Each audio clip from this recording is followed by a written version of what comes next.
Welcome, everyone, to the Cardano Effect podcast, episode 90. The purpose of this podcast is to take high-level developer information and projects that are occurring within the Cardano space and break them down into bite-sized, consumable pieces of information for everyday use. I'm your host, Philippe, and let's get this podcast started. The hosts of the Cardano Effect are Rick and myself, and we have a very special episode today. It's a highly sought-after episode, and we should be able to answer a lot of questions today. We're going to get right into the mix of things. So I'd like to remind everyone, please like, comment, and subscribe, share this video. And of course, none of what we say on this podcast is financial advice. You are your best financial advisor, and if you don't think you are, you need to find someone who's qualified to do so. So without further ado, Rick, how you doing this morning? What's going on? What's happening? Hey, doing great, Philippe. I'm glad to have this podcast up and running too. I'd like to give a shout out to the sponsors of this podcast, Cardano Foundation. Thank you very much for sponsoring this podcast. I'd also like to remind viewers who are new to the podcast that we are available on all audio streaming platforms so that if you are working out or driving in your car, you can listen to this podcast on audio only. Now, on to our guest. This is fantastic. This episode today is about Pledge. And we have a new guest today, Kevin Hammond, who's the Cardano technical manager. We also have returning to this podcast is Lars Brünjes, PhD. He's the education director. And also returning to the podcast is Duncan Coutts, PhD. He's the Cardano technical architect. So thank you, gentlemen, for returning to the podcast. We appreciate you having on. And also our new guest, Kevin Hammond. And so I'd like you guys just to say hi to the viewers here briefly. And Kevin, can we start off with you? Can you tell us a little bit about yourself, where you're dialing in from? How's it going? Yeah, I'm fine. So I'm greetings from Scotland, just north of the Forth Bridge. Bright and sunny here. Wonderful May day. Looking very much getting out in the sun. So I'm currently working for IOHK, but I've also done a lot of things in the Haskell community before. So in particular, I wrote the first Haskell compiler, and I put monads into Haskell. That's my calling card. Oh, wow. That's incredible. The origin of Haskell. All right. Nice. And Lars, you've been on here before. Where are you at today? Where are you dialing in from? I'm in Regensburg in Germany, and I'm very glad that on Monday the beer gardens opened again after 10 weeks or something. So I'm in a very good mood. Oh, nice. It's taken a while.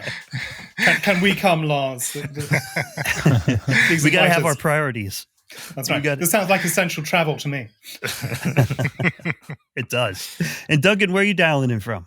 I'm in London, where it's also actually a nice sunny day, while being locked in, which is always slightly frustrating. There we go. All right. Well, I'm glad we can at least communicate over the podcast here. All right. Well, today is about Pledge. All right. So who wants to lead us off? The key question here, we have a lot of Reddit questions. We have a lot of great Reddit users who ask a lot of good stuff. But the idea behind the podcast today is we're going to have you guys just describe how Pledge works. Talk to me like I'm an 18-year-old. Like, I really don't understand what Pledge is. And maybe it will help answer all these Reddit questions. Then we'll come revisit them at the end of the podcast and see if we need to fill any of the blanks. Does that sound good, guys? Sounds good. So shall I kick off, and then I'll let the guys who know all the details come in and correct anything that I say that's wrong. We should probably start with why is Pledge a thing? Yeah. And why is it not just like an annoying thing that gets in your way? What's its actual purpose? Yeah. So what I was going to say is a pledge is not at all frightening. It's there for a reason, and the reason we have the pledge is primarily to protect the Cardano system. So it's providing a form of protection against sybil attacks by adversaries who don't have a strong stake in the system. Because, of course, the Cardano system is all about proof of stake.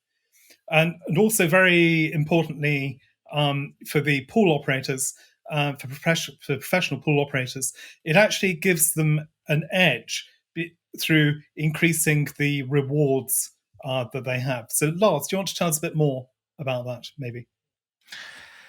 Yes, I also wrote a blog about that, but I think it's a nice opportunity to be able to try to explain it here in this podcast as well.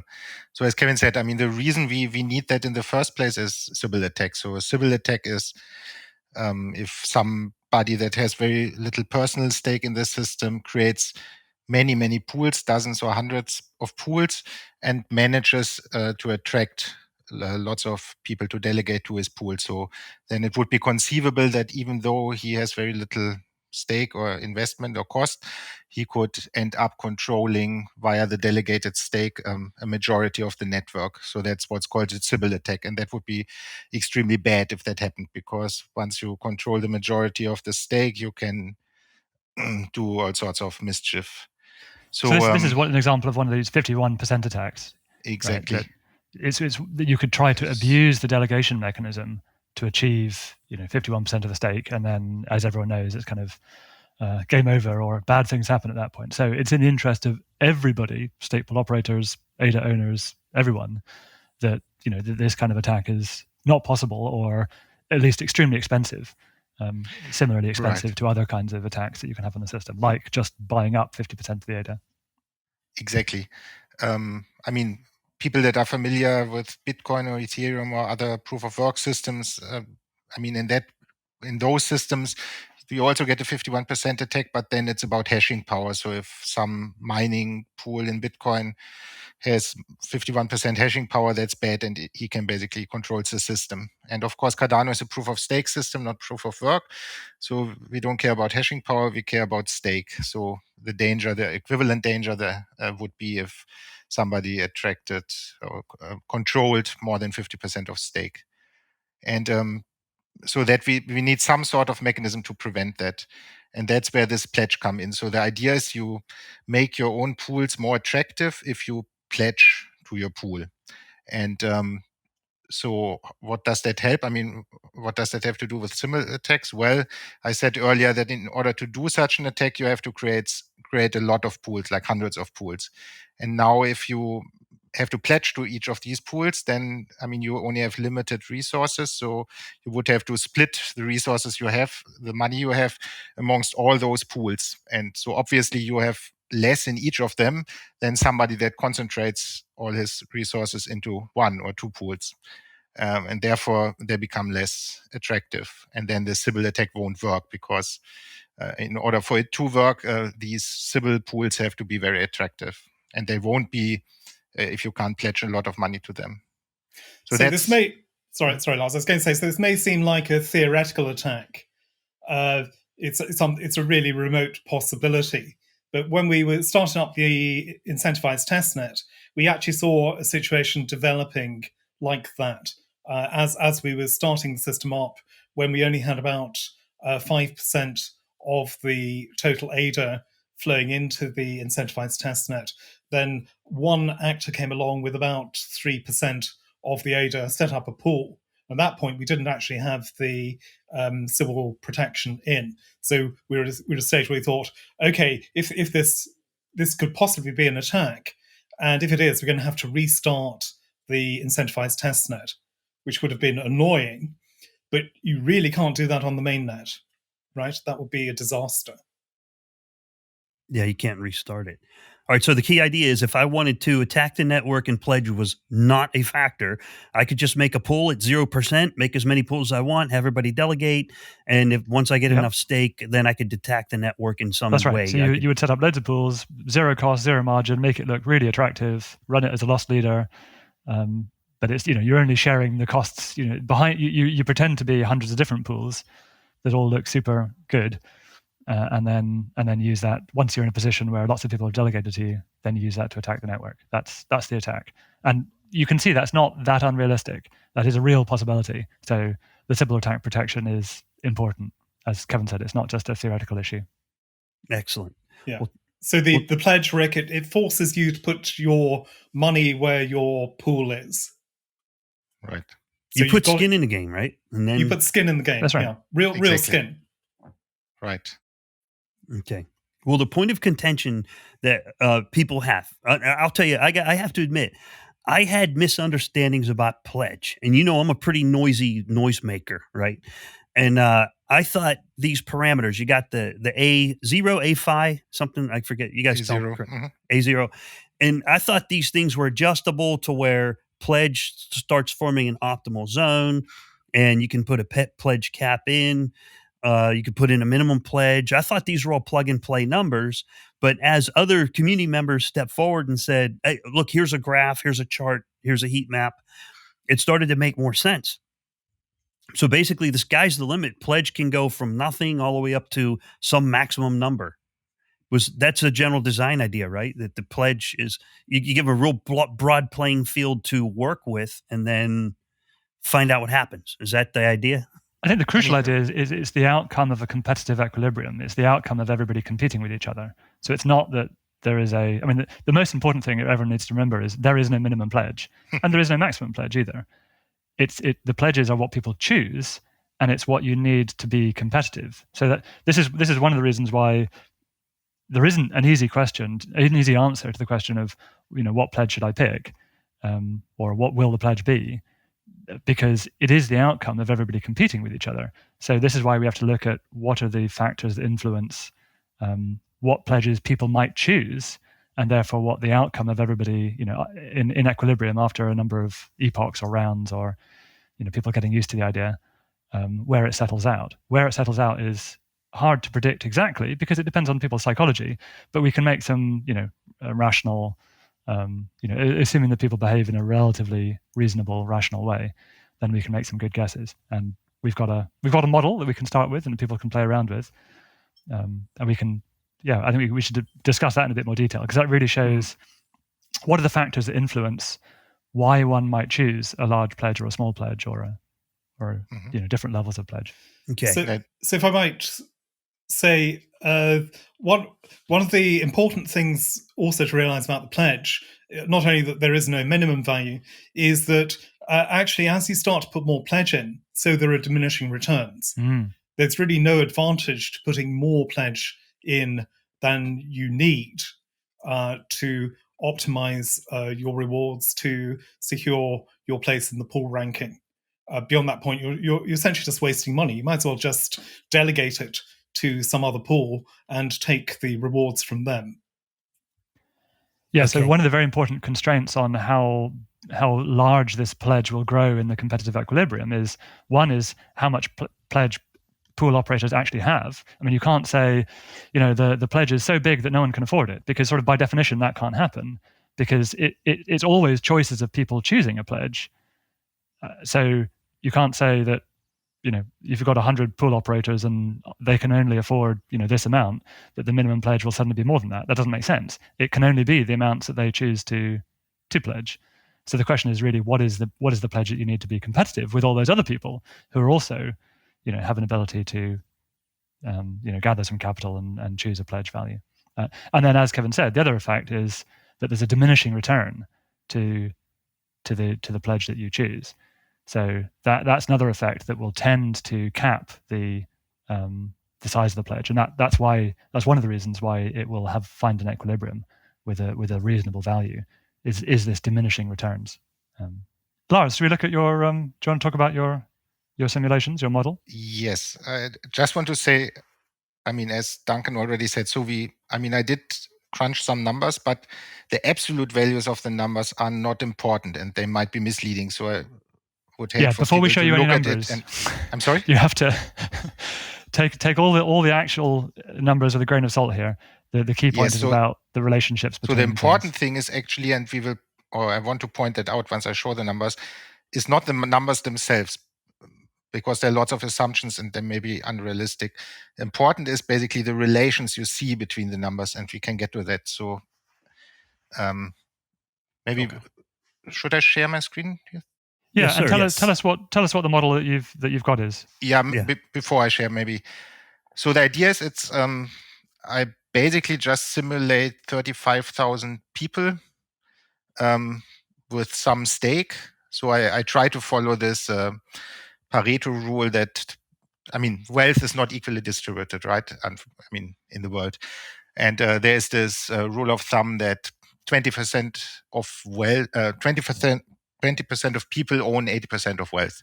And that's called the Pareto rule. So I use that to basically generate random people with money. So there will be few that have a lot, and then the majority has less.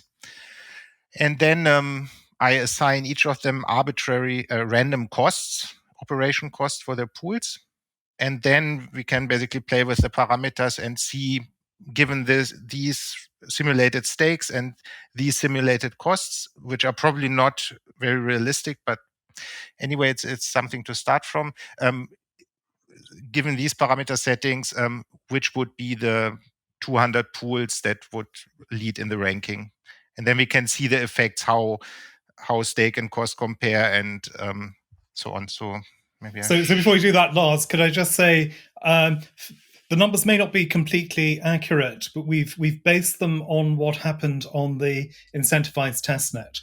So on the incentivized testnet, there are about 17,000 delegators. We know that we've got about 40% of the total ADA stake that's being delegated. And we can also see the distribution of wealth amongst the stakeholders on the ITN. So we've taken all of that into account. So the 35,000 may not be completely accurate, but it looks like a good rule of thumb. It's about twice what we're seeing on the incentivized testnet. We wouldn't expect absolutely everybody to be delegating on the mainnet, of course. Okay. All right. So this is an example that Lars is about to show us. Yes, okay. And as I said, the absolute numbers are not really important. What is important is some of the effects you can see with how they relate to each other. So that's just okay. So these are just some. I mean, the assumptions we made: 35,000, 200 pools, days per epoch, total ADA, rewards paid out per day. And that's based on the assumption of the ITN yes, rewards. Exactly. And then Kevin actually did some estimations how high the operational costs will be, and he came up with an estimated range between $6,000 and $20,000 per year, which is of course also just a guess. This Pareto alpha is what I tried to describe earlier, this 80-20 rule that 80% of wealth is owned by 20% of the people. And right now, it seems the pledge influence is 0, which is not. So let's set it to, for example, 0.1. Right. So what Lars is doing here is live coding Haskell, guys. So I don't know if you've had this on the Cardano effect before, but I hope you're impressed. And if you have any questions, we can just alter the code and answer them live in the show. Yes. I am impressed. You change the model and recompile it on the fly. Well done, Lars. Yeah, so we can tweak the parameters. Just because I was too lazy to create a nice interface where you don't have to recompile, but thank you anyway. Right. And so this is with A0 being 0.1. Now it's 0.1, which is relatively low. So here are these simulated people, the first 200 basically. So this is what we would expect, the top ranked pools in equilibrium to end up being in given these starting conditions. And as I said, please nobody now look at these numbers and say, it doesn't really matter, and it's probably not accurate, the stake distribution anyway. Anyway, so it's their pledge. One of the reasons why one of the things that's worth noting actually there is that the model makes this very simple assumption that that people who own a lot might create a stake pool themselves, and they'll pledge their entire value to that stake pool. So they'll pick a pledge that's their entire value, and that's not necessarily realistic. So that's an effect in the model that will tend to inflate the values that people are picking here. Right, and another assumption I made is that the very richest players with the most stake won't actually run a stake pool. Yeah, the whales, as it were. So that's down at the bottom. We're cutting out the top. So in this case, of the 35,000 people, I'm cutting out 164 that have more than half a per mil of stake or something. So lots of assumptions, but anyway, you can see some interesting effects. So this is just how much then the pool would get per epoch. This is after you subtract the costs. Then our theory predicts a margin that the pool operator would then choose. By the way, this pool profit minus cost, this is actually which determines the ranking. So and there's one interesting observation you can already do, independent of the absolute value of the numbers, that here the highest ranked pool his pool after subtracting cost makes 75,798, and if we scroll all the way down, it's almost the same. I mean, it's a minute difference. It's a very tight. Lars, this is really interesting. Can you walk me through it one step at a time? Can we go to the top left? You see where it says pool number 1, pledge in ADA. Okay, that in that example, that's 2,341,000 ADA. I know it's an example. Yes. That's not in Lovelace. That's in ADA, right? Yes. Then the cost per year in dollars is simply an example based on current ITN, right? That's based on the assumption that the costs are between 6 and 20,000. Yes. So basically, every player gets a random cost assigned between 6,000 and 20,000. Okay. And the 6,000 and 20,000, that is numbers Kevin came up because he tried to estimate cost of labor and operation. I mean, renting a server, marketing, and so on. I'm glad you included that. That's important. Yes. Then the next column over, rewards ADA per epoch ADA, 77,389. What does that number represent? Although it's just an example. That's this is now given this pledge and these parameters, then our formula, I mean, the reward mechanism says that in this situation, if the pool is saturated, so if it's filled, if it's, we set 200 pools, so if it's filled up to 0.5% with delegation, then that pool would get 77,389 ADA per epoch in rewards. The whole pool, everything. I mean, that's the money the pool would get. Okay. That's this column. Then the rules, I mean, our design specifies that then first the pool operator can take his cost out. So this column here would be that one minus the cost. Of course, you must This convert does assume that people put in costs. I know some people on the testnet have been using zero cost and then putting everything in the margin. But the theory says that it's actually better for people to put their true costs in and then pick a margin after that. But that's a slightly separate discussion. But this is making that assumption that people are putting in their true costs. Right. Okay. Then, sorry. No, please continue. Sorry. Then our theory predicts, so this column here, I mean, pool rewards minus cost is actually the one that determines the ranking. So the ranking of the pools, this ranking from 1 to 200 is determined actually by this column here. So in that column, the pool number 1 has the highest number, and then pool number 200 has the lowest one. Then once you have that, then our theory predicts optimal margins that the pool operators can pick. In this example, with these parameters, these look extremely low, the margins. But if we change the parameters, they get a bit higher. So just as a reminder, remember here that in this model, the operators are using costs, which are their true costs as well. So they've already taken the cost out. So they get their cost back via the cost. Then they can take this margin from the remaining rewards. And So if I could say, it's also important to realize that you can set a higher margin if you're putting more pledge in, right? There is an effect like that, Lars. Yeah, let's look at that in a second. Let's keep going through the columns, and then and then there's a number of effects that are interesting to point out, I think. Yes. Right. So, and then once we have the margin, we can actually calculate how much the operator of the pool gets, because I mean, now this is the rewards for the total pool, costs are subtracted. So now the operator takes this margin, and then money is left, which is for all pool members, including himself, proportionally, depending on how much stake they have delegated. So then you can calculate how much ADA the pool operator gets. This is this. And here's already right. And then finally, in order to somehow compare it, I mean, what people are probably interested in is, return of investment. So this last column is then dividing this basically. This is per epoch, so per year, so multiplying it by number of epochs per year and dividing it by the original investment. And then you get a percentage out.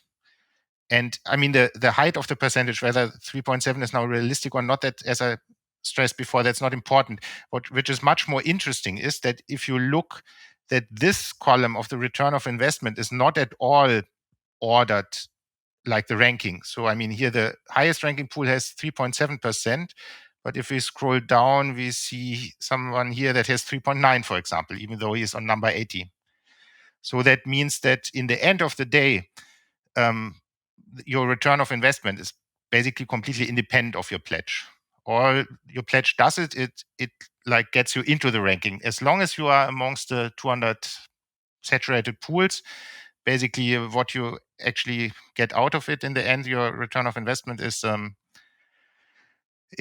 more or less independent of or it has nothing to do. You can't say that the more you pledge, the more you make. I mean, in absolute terms, yes, but if you look at it, look at that one that has a very high pledge. That yes. one outlier, Okay, fine. So I selected this pool number 28 because it seems to have an extraordinarily high pledge, simulated pledge of what is it, 37 million? Yes. So this is definitely million. A whale or individual or exchange or something that's decided to go for a massive pledge for whatever reason. Mm-hmm. And I mean, one interesting effect we can see is that the pool ranked above him in this ranking has 50 times lower pledge, but half the costs. So the one effect we can see is that it's a combination. I mean, what makes a pool attractive is a combination of operational costs and pledge. So even if you have an extremely high pledge, depending, and how this is weighed against each other, that is exactly where this A0 comes in. So for low A0, the pledge is not important. And for high A0, the influence of the pledge becomes more important for the ranking. But we see that even for this low value of A0, pools with far lower pledge can actually be ranked higher if they have lower costs. And then if we go back, and here in this column that determines the ranking, actually the pool rewards minus cost, we see that those two pools, 27 and 28, are ranked the same, basically, at least.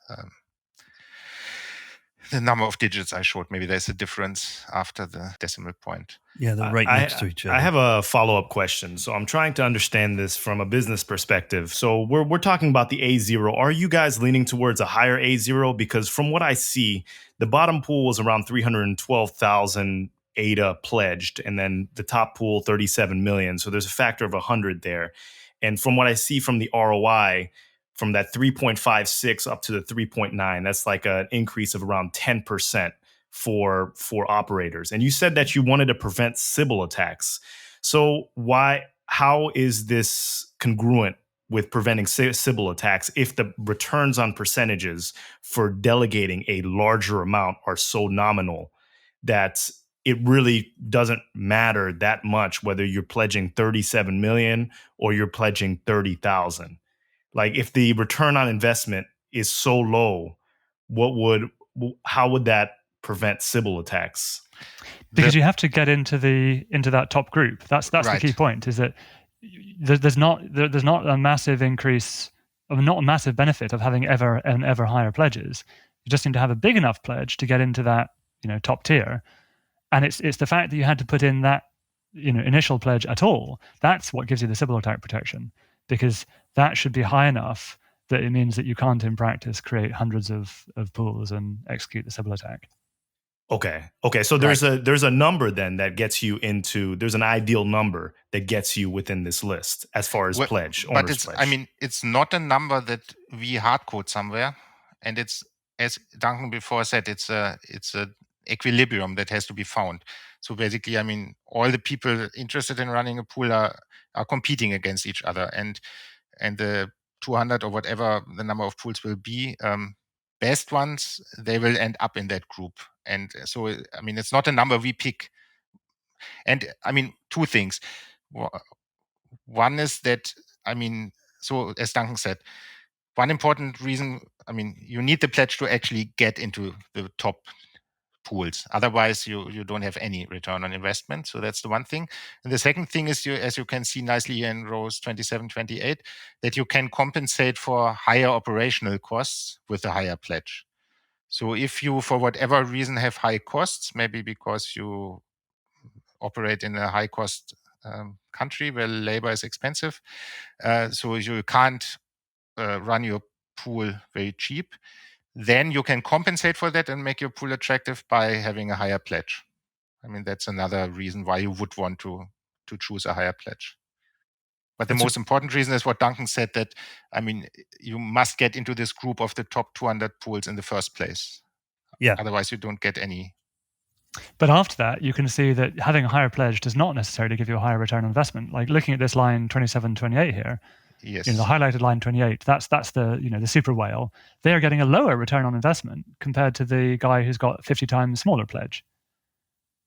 Right. Right. So it's not the case that you just have to get a bigger and bigger and bigger pledge, and that's where the competition is driving things. The competition is not doing that.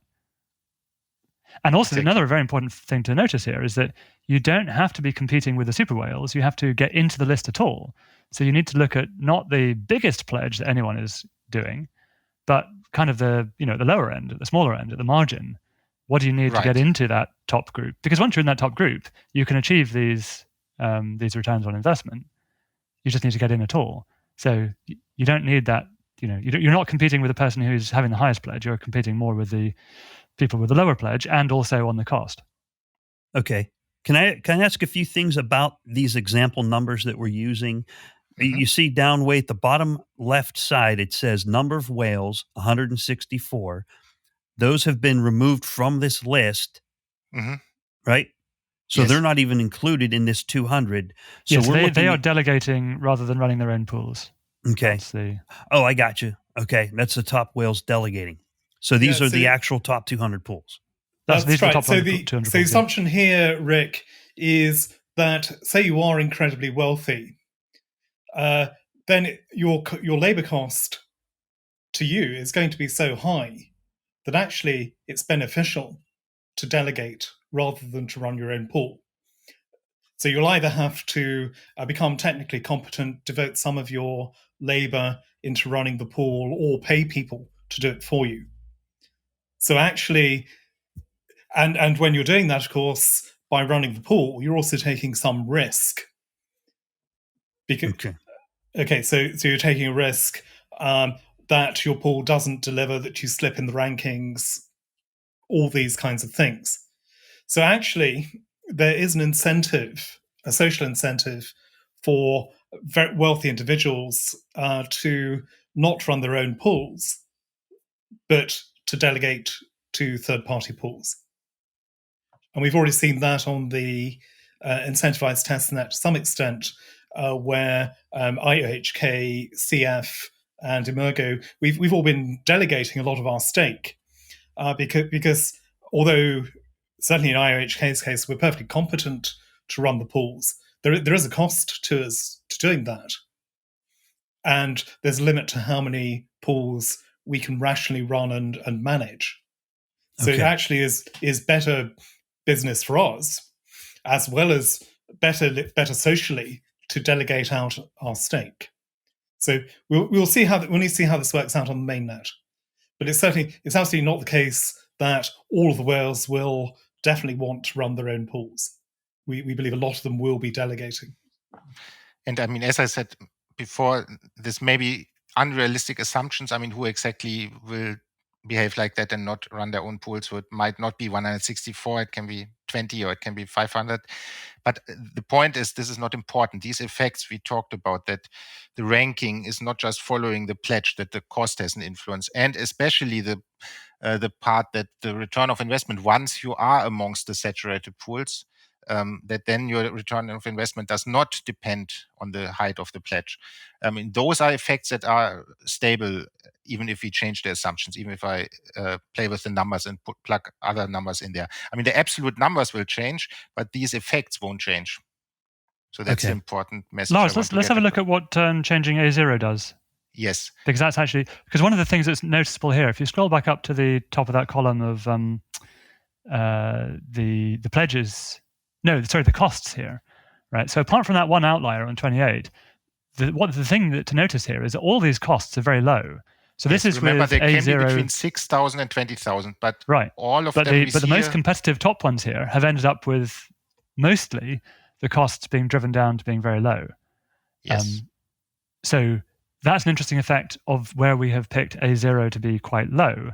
And there's only one or two, super whales that chose to run their own pools where they could afford a very high pledge, and correspondingly they could afford a high cost.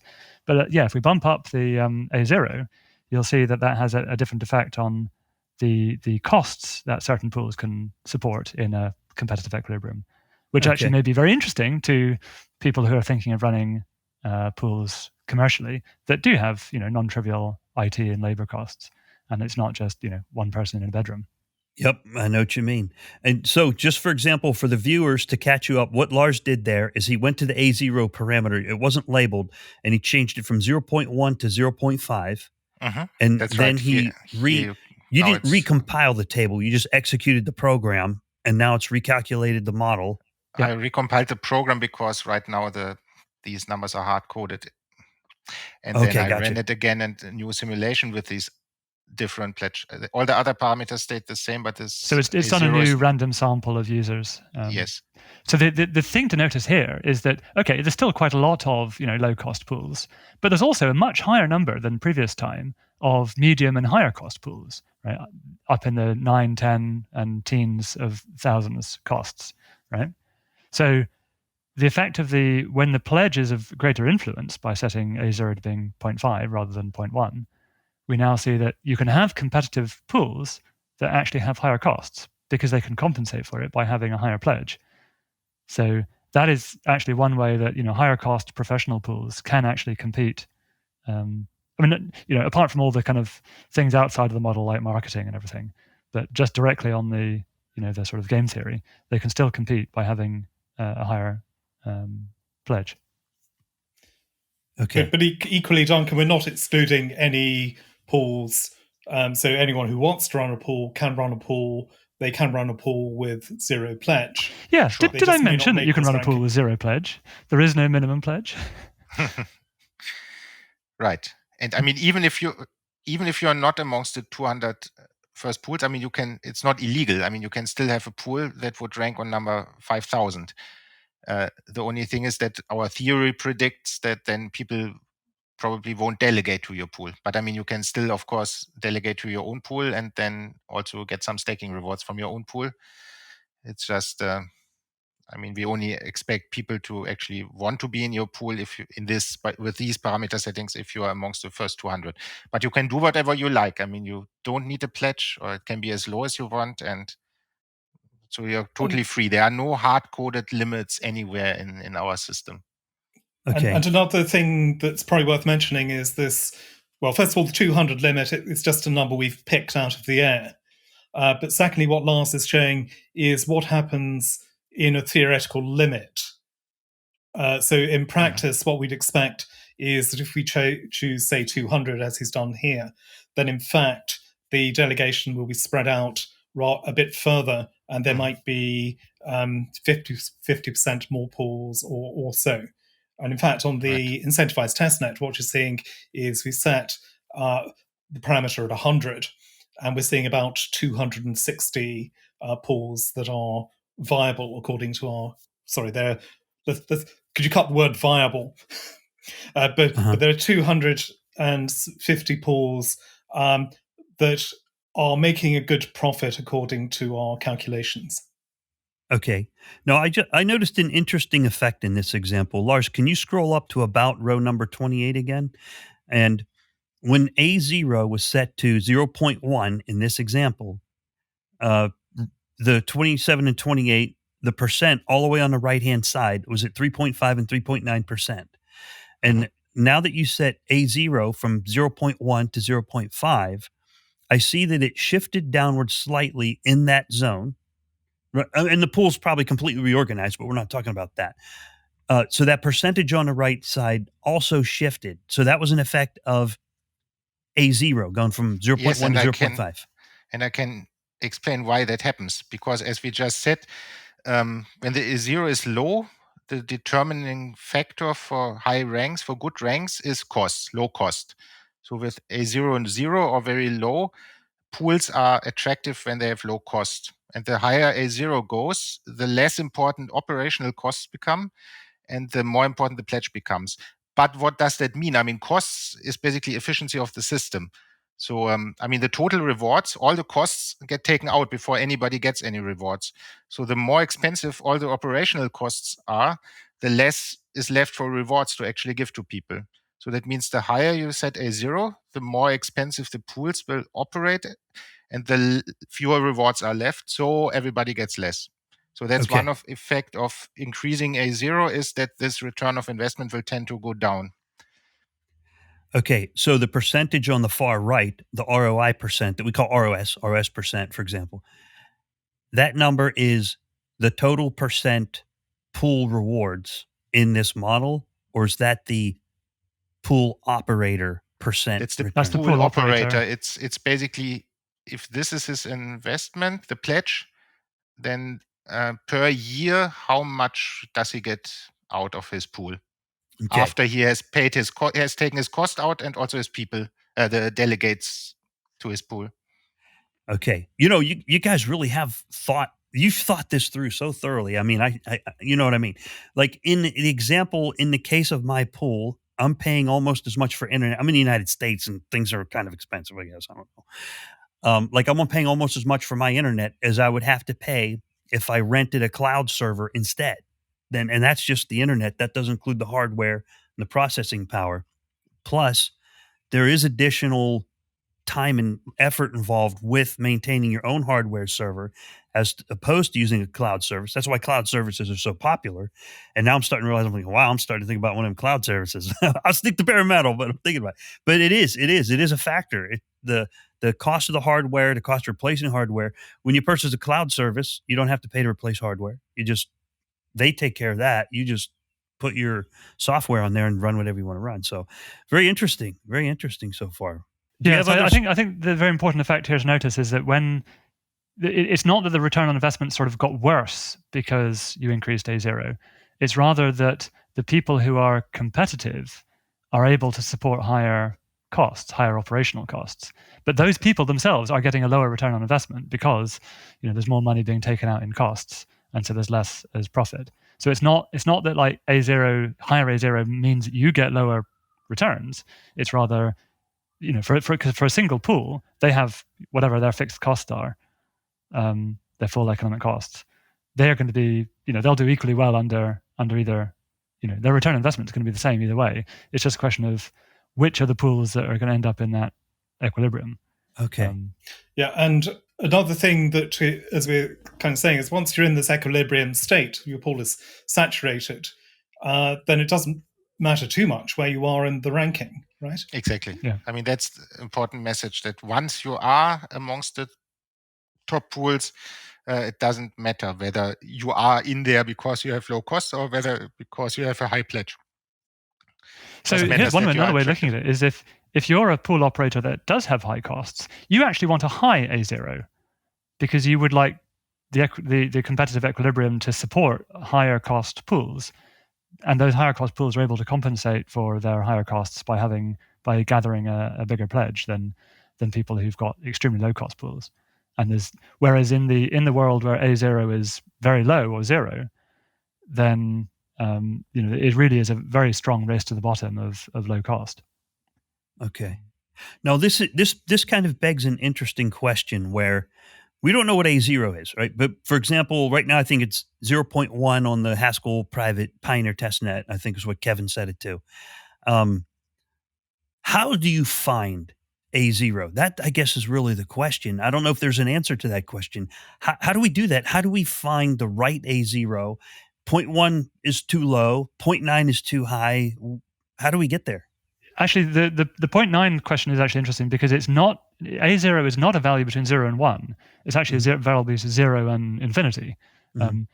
Maybe, Lars, would be a good opportunity to look at the other graph, just to see what the effect of A0 is. Sure.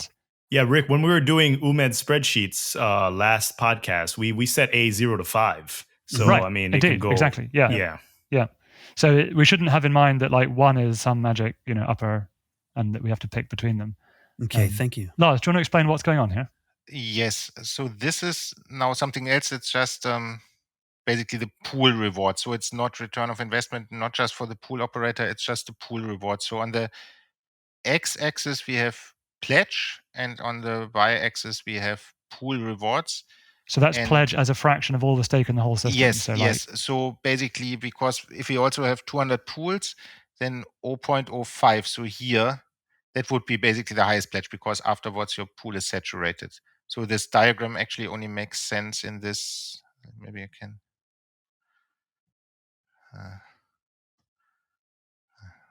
Probably. Yeah, you want to get the origin and 0.05 in there. Right. It only makes sense until 0.005. So this would be, yes, 0.5% of all available And ADA. that would correspond to a private pool where your pledge was exactly 1/k, 1/200th of the whole stake in the system. A fully saturated pool with all your own money in it. Right. Right now it's not fully saturated. So now it's right. This is now a fully saturated pool, and here we can slide this A0. It's just called A here, but it's supposed to be A0. So we see the effect. So the higher it gets, the steeper this line becomes. But the interesting thing actually is it's always diminishing return. So if you, for example, look here, somebody has so much pledge and he contemplates doubling his pledge. So he doubles his pledge. But if you see at the reward, it obviously doesn't double. I mean, it does increase, but it doesn't double. So you never get proportional rewards basically for raising the pledge. And this is something you can nicely see in this diagram. So no matter and how even high with a very high this, A0, yes, because the key point is it does not go through the origin. That's yes. why it's not directly proportional. So there's always an effect of diminishing returns. So although it's a straight line, the reason why it's diminishing returns is because you've had to, you've got to think that you're dividing through by the amount that the capital that you put up in the first place. So as Lars said, doubling the capital that you put up did not double your returns. So therefore, there's diminishing returns on investment. And that there is one of the reasons why you would intuitively expect there to be an equilibrium, because there is this restraining effect on people choosing higher and higher pledges. People don't actually want to choose higher and higher pledges because they're not going to get higher and higher returns on investment. So that's one of the things that will dampen the effect of a race towards higher pledges. Yes. Okay. And one thing that will accelerate the race towards higher pledges is the human factor, where you got a lot of players out there. People kind of take a different approach. Some people set it and forget it, and they'll check back months from now. But some people will look and they'll poke around until they find the pool. They get the best returns. So they're going to look for who has the highest pledge available. Well, they're going to look for who gets the highest returns, which is not the same highest return, as right? who has the highest pledge. Mm-hmm. Yeah. So the wallet in the mainnet is going to show you not these raw numbers like margin and cost and blah, which mean nothing to people. It's going to show you what your return is going to be. What is the what is the non-myopic utility is the technical thing, but it's what the theory says your best choices are, which really corresponds to.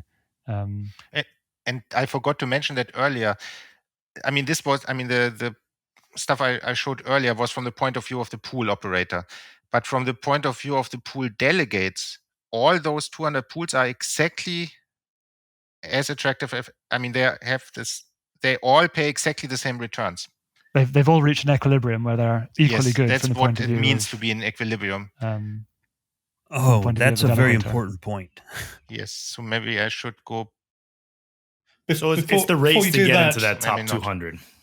Yeah, before you do that, could I also say there's also no point increasing your pledge too far, because once you're saturated, you've achieved nirvana. You will get no more rewards.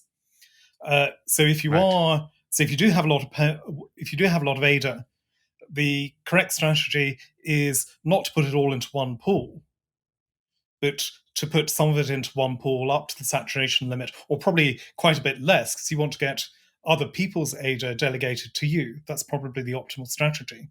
And then either run one or more additional pools or simply delegate your ADA out to other pool operators. Yes, this diagram is not correct. That's why I pointed out we should only look until here. So this part here is not correct. I mean, the real formula, this is a simplified version. The real formula would be kept here. So beyond this point, once the pool is saturated, you don't get anything from raising the pledge. You can, it's not illegal, but you won't get any benefit from it. Okay. Yeah, that's better described in your blog post that we'll link down below, because your blog post shows it cap off. Yeah. Yes. Yes, yes, exactly. Okay, cool.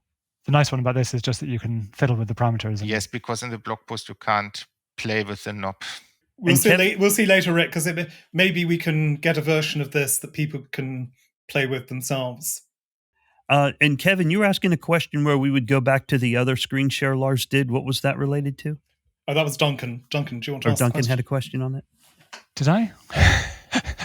Can I go back? Or? You go back. Go back. I think nobody had a question. I think I just wanted to say some things, but I'm not sure. No, I just want to point out this is all from the point of view of the pool operators, in particular these return of investments. The rewards that people delegating to one of these 200 pools get are exactly the same. They get exactly the same for their ADA that they delegate, no matter to which of these 200 pools they delegate. That's exactly what we mean by equilibrium. I mean, the pools try to be equally attractive to everybody else, because that's how they maximize their own. I mean, the pool operators try to be equally attractive to people because that's how they maximize their own reward. So from the point of view of the people that delegate, it doesn't matter where to which of these 200 pools you delegate. They pay all equally well. Because if one pool is higher here, if he's more attractive, it could be more attractive by having higher pledge or lower costs, he will compensate for that by taking a higher margin for himself. So basically, at least in theory, the game theory predicts that pools will compete in this way and take as much margin as they can, so that they are all indistinguishable from each other for people that want to delegate. And on the mainnet, unlike on the testnet, you can, or at least in the early days of the testnet, the pool operators can change their cost and margin as they go along, and that's important so that they can make these sort of fine tuning to get the competitive equilibrium at the end. So it's not just a one-time guess.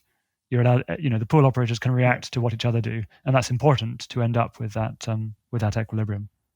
Right. So one of the things we'll be trying on the testnet with you, on the Pioneer testnet, Rick, with you and other people, will be letting you vary these parameters and seeing exactly what happens. And because we've only got a 6-hour epoch, you'll be able to see the effects very, very quickly and get very, very quick feedback on the effect of varying the pledge and the other parameters. Yeah, that was brilliant to accelerate time like that. You can do that. You've mastered time. What's interesting here, how do we find the A0 and how do we find K? That's another big parameter operators are interested in, because if they know what K is, they can play with the spreadsheet that UMed put out. They could probably play with these tools that Lars is demonstrating and start to find a corridor that their budget will allow them to work with. Because people, like Philippe said, people are trying to make business decisions, and they're probably trying to weigh it. So how do we find A0 and how do we find K? Or do you have some notions? Do you think there's what do you guys think? I mean, it's complicated, of course, because as you see, I mean, it depends on how people think. It depends on psychology and so on. But there is, I mean, this A0, right at the beginning of the podcast, we tried to explain why it's there in the first place, the pledge and sybil attacks. So somehow it's possible to relate the value of A0 to how much money a potential attacker would need in order to pull off a successful sybil attack. So that's something one could calculate. I mean, not exactly calculate, but at least get some idea, some educated guess. So we can basically see, okay, if A0 is so and so high, then a sybil attack would cost $1 billion, let's say. And then once we have that, then basically it's a back and forth, a discussion and collaboration with you and the community to come up. I mean, how much do we think? How high should that be? I mean, what is realistic? How expensive should a sybil attack be? So then we must somehow have this discussion. I mean, on the one hand, we want the A0 to be low so that pledges are low and people that actually want to run a pool can do, but on the other hand, of course, we want the system to be secure. So, but I mean, there are ways to actually set it. We must just do these calculations to get an idea of what values of A0, what costs for sybil attacks they correspond to. There's also the issue of the cost. So when we set the costs here, we've just estimated them, Rick, right? Sure. and hopefully they resonate with what people are really finding. We're assuming that the Haskell Shelley code will be relatively easy to run. You won't need to put a huge amount of maintenance. You'll do a small amount, but not a heavy amount of marketing, things like this. But of course, we don't know for sure. And one of the factors that's going to be important is how expensive it really is to run the pool. And we can't tell that, but that will drive the correct level of A0. It will also drive the correct setting of the K parameter, the number of pools parameter. So how many pools can we have that are economically viable, so that the ecosystem as a whole benefits, so that every ADA stakeholder has a good return. The people who are running pools from home, the commercial operators, the whales, people with huge amounts of ADA, relatively large amounts of ADA, like Emergo, etc. So how does everyone get the right experience? And as Lars was saying, at the same time, we have a system which is resilient to long-term attack. Okay. And one other thing to say when you're looking at these figures is these are based on today's ADA price, roughly 5 US cents per ADA, and we know, of course, it's going to rise. That's going to rise to $5 or $10, right? Yeah. Yeah. Kevin, people are going to love you for that. Yeah. Not financial advice, just a guess. Yeah. So Charles will be at this point funneling ADA into my personal account, but yeah. Okay. But we expect. Okay. So don't take that as a piece of investment advice. But seriously, we're all hoping that the value of ADA is going to rise. As the value of ADA rises, so these numbers will change. Right, because it reduces your effective costs. Okay. So the cost. Yes, because then, of course, an ADA amount, I mean, if, for example, you pledge 10,000 ADA, now that's $200. If the price of ADA goes up, then, of course, that same pledge would suddenly be much more expensive to pay for in dollars or euro. So the exchange rate has a massive influence, of course, as well. So but the good point there is that it's the same effect on everybody, right? So you say, oh, the exchange rate's gone up, and my pledge is now super expensive. But that same effect applies to all pool operators. So everybody has that same incentive to reduce the amount of capital that they are committing to their pledge. So because everybody faces that same pressure, it's not like an unfair competition. Mm-hmm. So is that pledge influence, or the A0, is it going to be static or dynamic as the price changes? Is this going to be something that we can expect to change every few weeks, or is it something that's going to stay in place for months on end? I would expect it to be relatively infrequently. So I think there's two things to say here. One is that yes, we can change it. It's not automatic, but it can be changed. It is a protocol parameter that can be changed. And the other thing is that the effects here are not that sensitive to the choice of A0. So, we can start off with an A0 that we kind of, as a community, all, have a rough feeling based on our guesses about, assumptions and psychology and market equilibriums that we think will be about right. And we can see how it goes, and we can change it.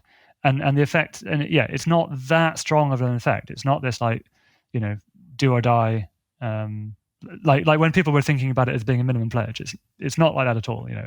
It's much more subtle influence on how people choose. But it doesn't change what pledge people actually have available, right?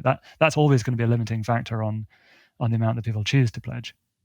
And the other thing to say to back that up, Duncan, is at the moment IOHK is setting these values, but in the near future, that isn't going to be the case. These parameters will all be set by the community. The community will once decide we get decentralized what is the governance, right value. we get those parameters can be set. Yeah.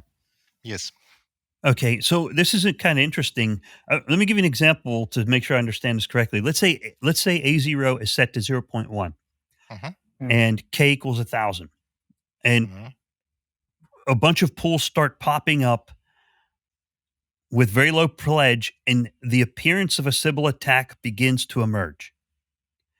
can you adjust A0 or would you adjust? How does that work? Like you can crank it up. It's at 0.1. We can crank it up to 0.3 and that will start to calm the sybil attacks. Am I hearing this right?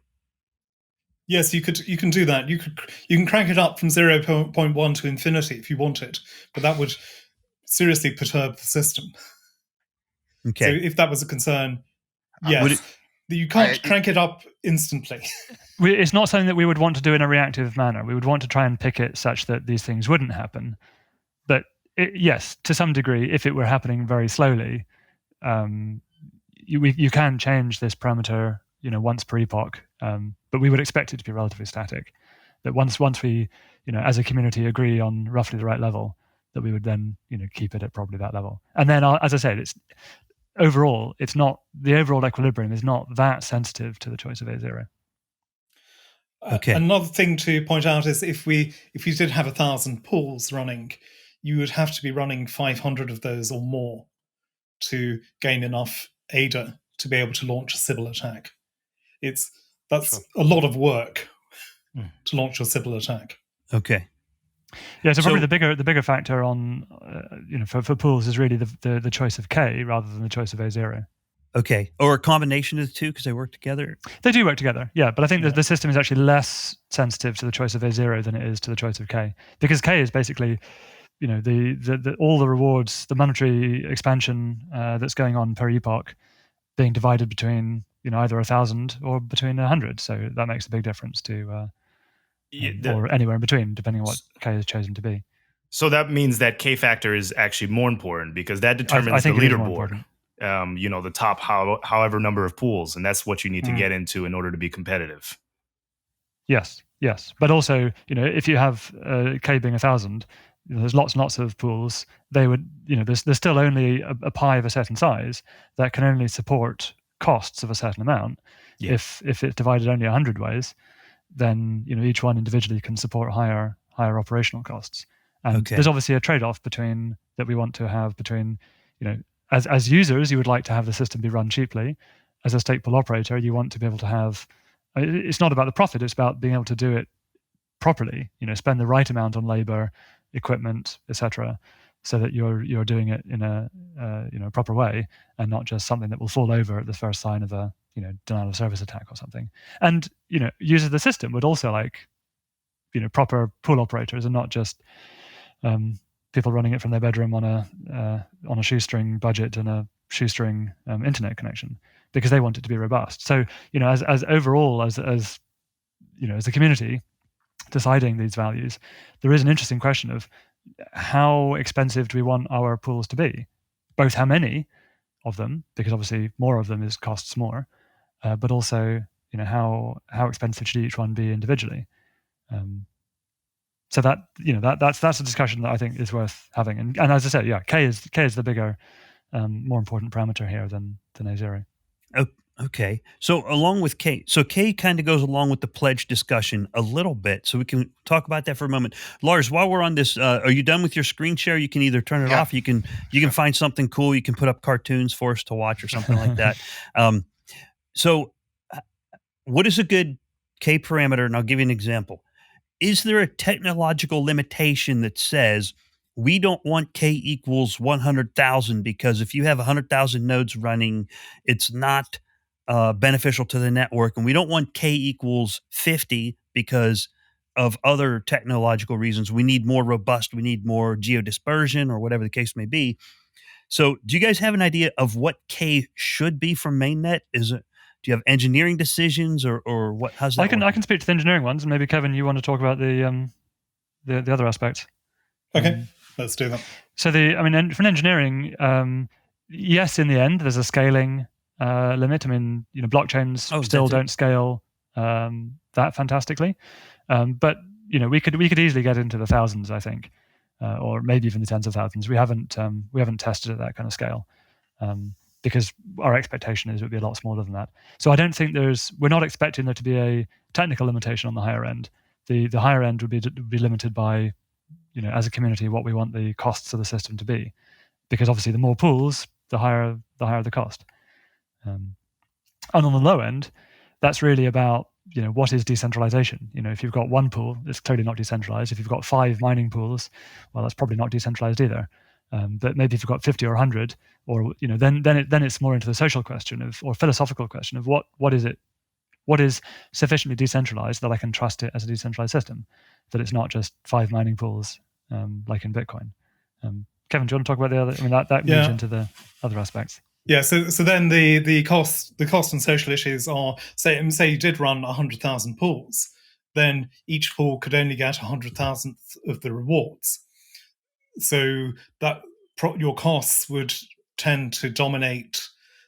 You would probably not make any return from that. You probably wouldn't even cover your basic costs. So unless you were running a pool from home at 100,000 with the current ADA price, it just wouldn't be economically viable to do that. The only way you could do that would be to run it from home, run the pool as a loss leader, make up your costs from some other channel, which is not what we would perceive as being socially desirable.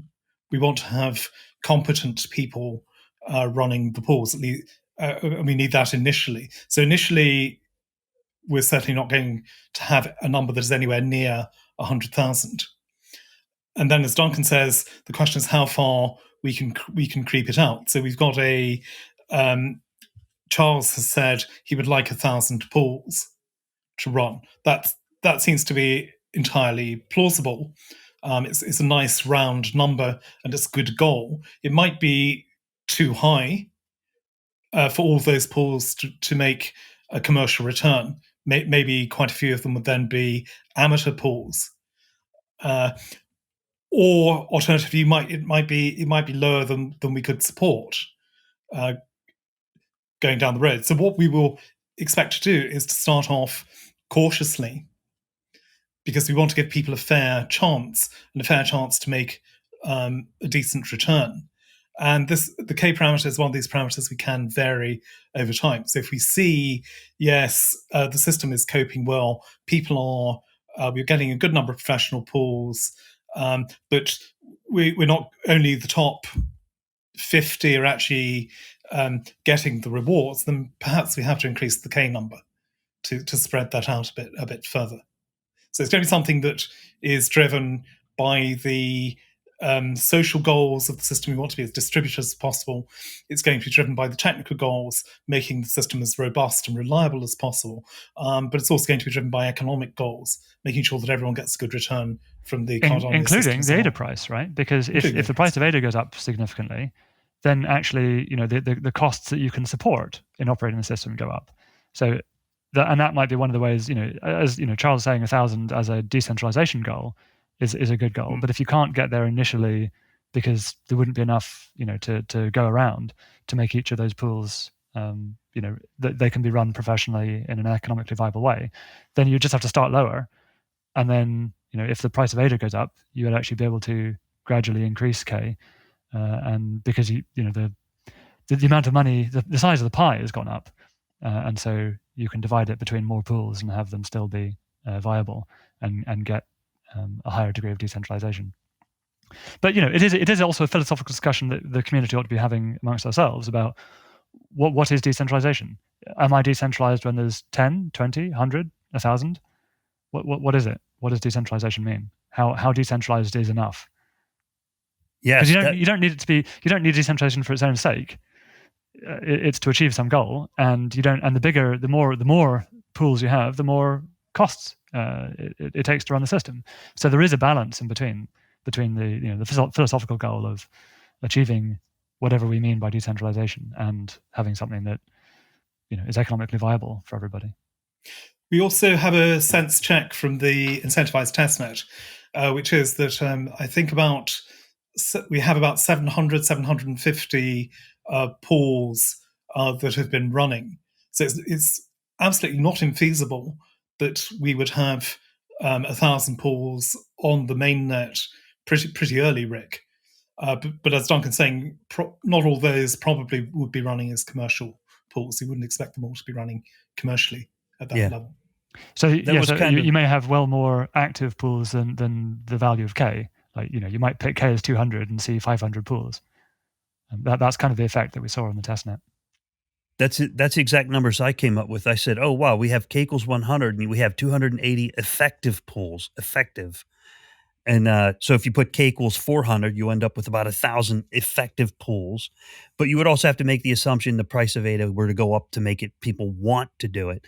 There's a misconception amongst the crypto community, not everybody, but some people, that more pools equals more decentralized. But there is a huge difficulty with defining what does decentralized mean. Decentralized doesn't mean infinite. Like my crypto is more decentralized than their crypto because we have more pools. Well, that's not necessarily true, right? You got to find the right balance, like Duncan was saying. Absolutely, Rick. And so say you set K to be 1 million, nice big number. Probably you would only have about 10,000 or so pools operating.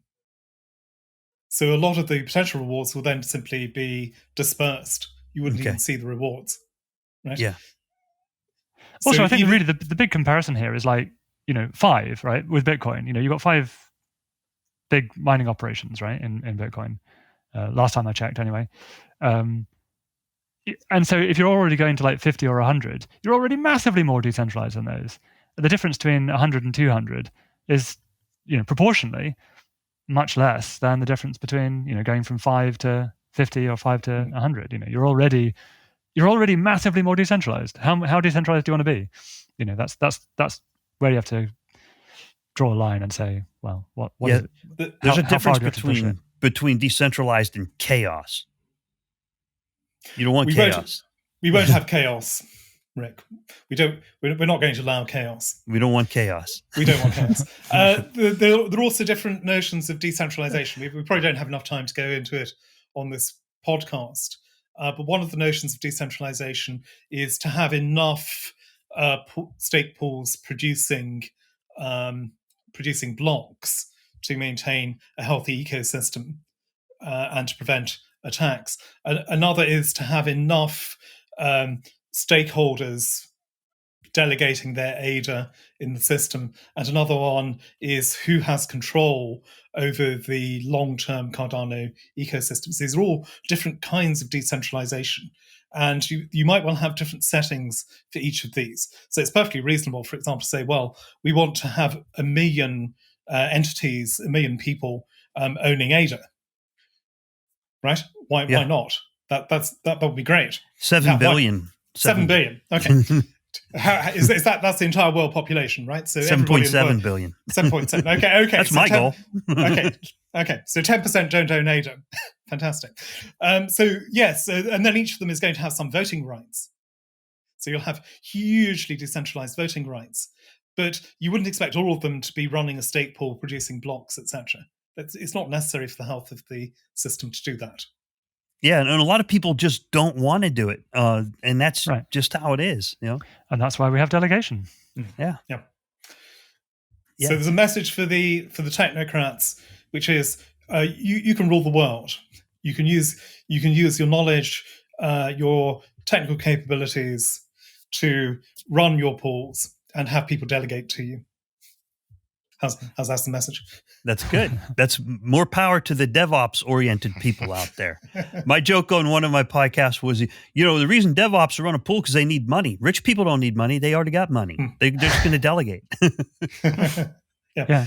You would reckon. Quite simple.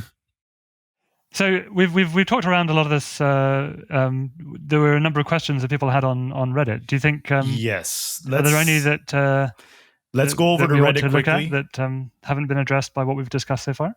I'm scanning through right now. We are past our hour, but let's see if we can get maybe one question from each user, Rick, because some users asked multiple questions, and I believe we hit a majority of the topics here.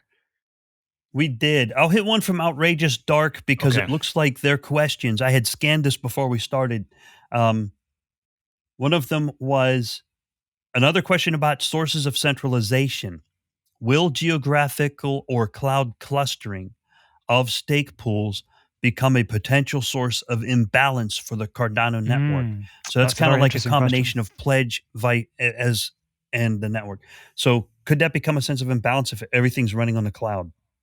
So could I just say, if you ask a scientist, could something happen? The answer is always yes. Okay, so please temper the discussion with that. What we're interested in is the likelihood of something happening and the effect of that happening. So I guess this is coming from what we've seen on the incentivized testnet, where people have discovered, oh yes, if you run in Frankfurt, then you get a better percentage of blocks created. Therefore, you get higher rewards and you earn more ADA. This is essentially where this is coming from. Yeah. Now, I guess I don't, but in the context, yeah, maybe. So Duncan will tell us about the technical angle there. There may be some technical factors that will mean that better connectivity brings a marginal benefit to the pools, but it won't be as pronounced as on the incentivized testnet. We're confident of that.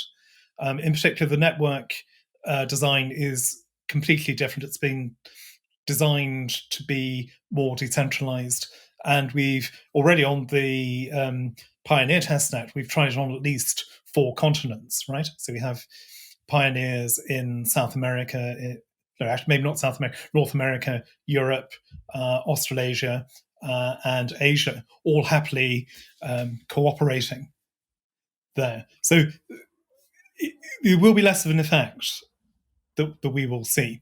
And one of the social goals that we want is to create as level a playing field as we can, so that we don't concentrate all of the pool operators within one Amazon data center in Frankfurt. That wouldn't be although they might be nominally decentralized, that wouldn't be very good for real decentralization. Indeed. Yeah. Right? Yeah. Okay. Yeah. Okay. It would, there'd be a single point of failure, or the failure points would start to collapse. Yeah. Exactly. So you have an apparent decentralization, but if everybody has put all of their stake pools into the same data center, well, you don't have any real resilience at all. And that isn't a good technical solution. So maybe, Duncan, you'd like to tell us about some of the technical issues. Sure. Yeah. So indeed, as Kevin was saying, with the way the network is constructed, we think there will be less tendency towards, or less pressure towards, reducing network latency and that sort of network centralization, just because of the choices of the prior parameters and how quickly blocks can get across the network and how kind of tight that is. But this is definitely an issue we're concerned with, as Kevin was saying, that we don't want that kind of network centralization. There are a couple of other ideas that we are currently playing with. So this is kind of hot off the presses, if you like. This is not something that we've implemented yet, but an ongoing discussion that we're having with the Ouroboros researchers about ways of tweaking the Ouroboros chain selection rule to reduce the effect of giving an advantage to people who are closer together. One of the ideas, which I think is actually a very promising idea that we're looking at with the researchers, is to make the choice or make chain selection more deterministic, right? So that it does not depend so much on the order in which blocks arrived at anywhere, which then means that the latency shouldn't matter so much. So here's the idea: you say you can have 2 chains of equal length, right? So this would come up when either two pools created a block in the same slot, or 2 pools created a block in slots that were nearby, 1 or 2 apart, and it took 1 or 2 slots to get the block across the network if they're large blocks, say.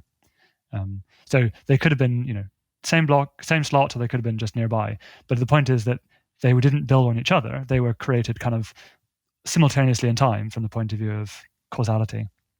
And so we have 2 chains that are of equal length. So the tweak in the rule is to say, instead of picking the chain that arrived first, you pick the chain that has the lowest VRF output, right? And that's something that you can't fake, and that makes it deterministic. So if the one that arrived second happens to have the lower VRF output, then that's the one that gets picked, even though it arrived second. So that should... we have to think through all the consequences with the researchers, but that should basically eliminate very significantly reduce the effect of getting that last little bit of network latency. Like this effect of everyone trying to be nearer the New York Stock Exchange so they can get microseconds in ahead of someone else.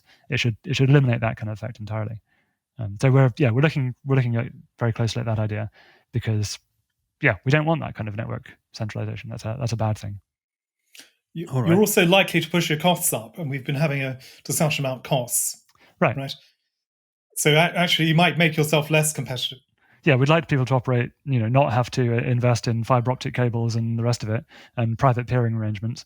And we'd like the people to be able to operate them in any part of the world. I mean, once you're over a certain threshold of, network quality and resilience, we don't want to have a strong marginal effect pushing people together or towards lower and lower latency. Okay. Thank you, Duncan, Kevin, and also Outrageous Dark on Reddit. Thank you for the question. Philippe, you want to get the next one? Okay.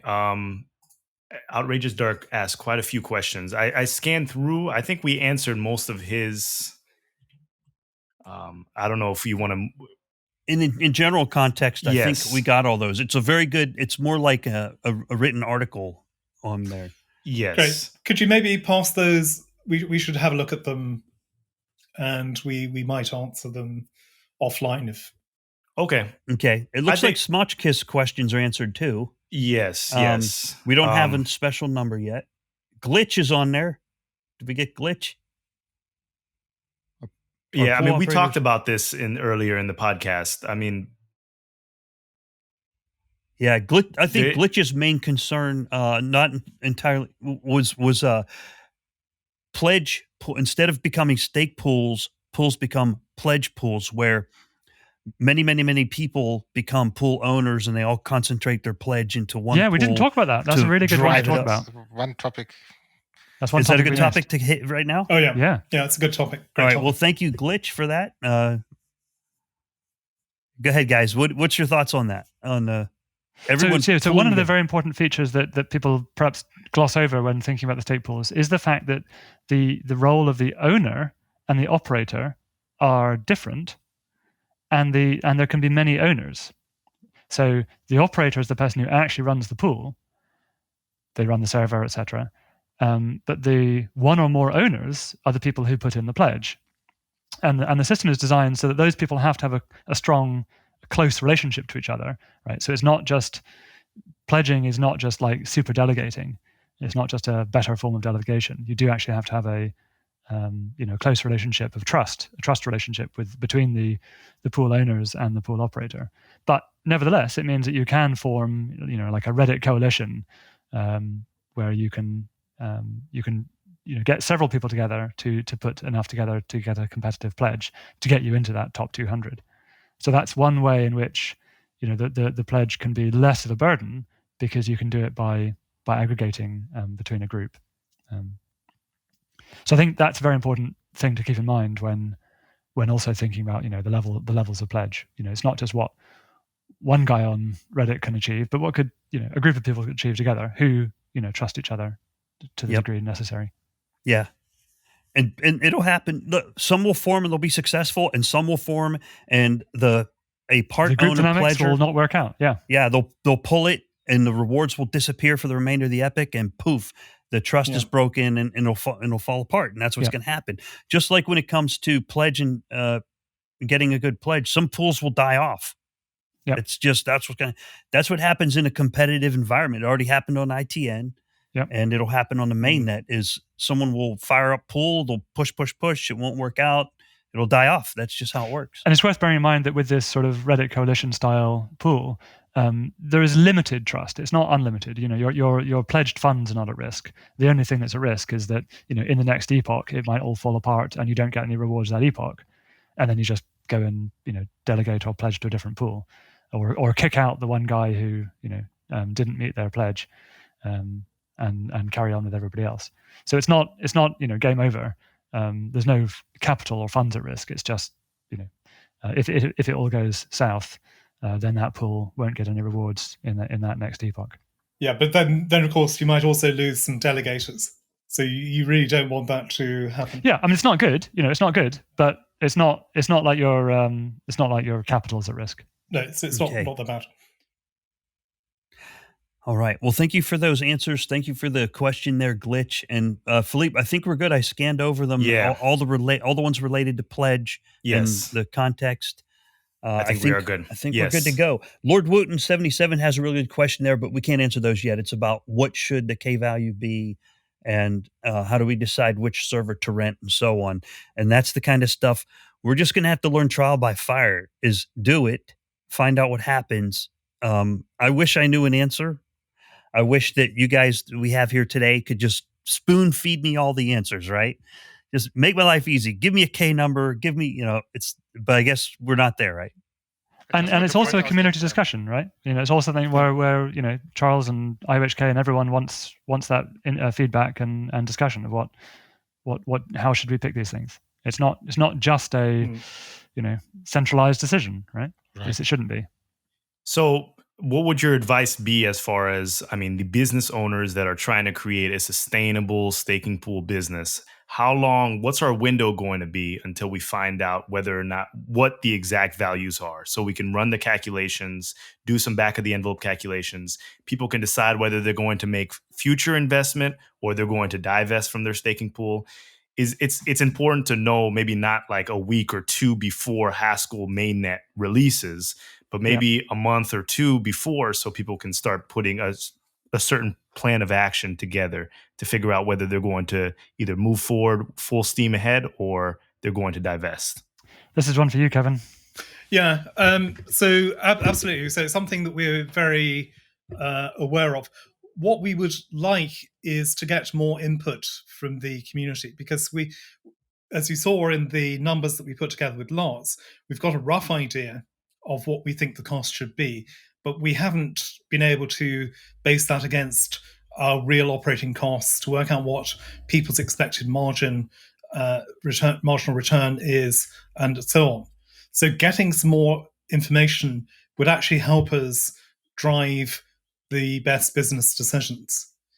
It'd be particularly interesting, Rick, perhaps to have an open debate amongst the community, possibly without an IOHK representative, and for you to have the discussion and say, look, here's what we think.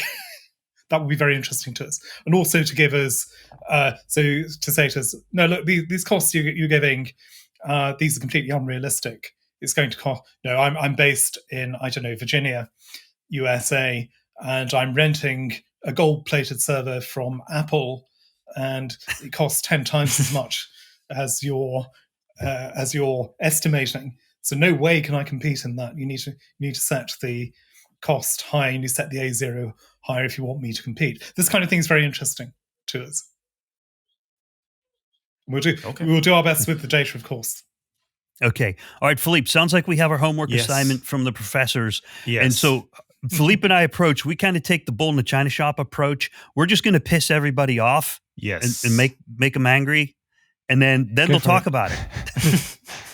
That's what happened last time, right? We figured out some notional numbers, said, let's use this number and throw it at the podcast. And I was literally pissed. I was like, damn, how am I going to make this work? And it worked. Everyone got talking about it. Yeah. Just give us a bit of warning next time. Okay. Rick. Otherwise, people jump up and down. And everyone blamed you guys. That was me and Philippe's fault. It wasn't IOHK. We do that to ourselves. No, it's good to get the discussion going. It's very good to get the discussion going. Yeah. And there are lots of other discussions that we're going to need, Rick, going forward, and lots more community engagement, stake pool operators, ADA holders, all members of the community, whoever they are. We need their input, because it's not an IOHK thing anymore. It's a community thing. We need to set things up for the community. Awesome. Okay. That sounds good. I just would like to add to Rick's last statement. We didn't pull those numbers out of thin air. I just want to let you know that. That's right. But this podcast has been wonderful, guys. Thank you, Lars, Kevin, and Duncan, for joining us today. We appreciate you. You're always welcome on the podcast. Do you have any last words or thoughts for the viewers and listeners of the Cardano Effect?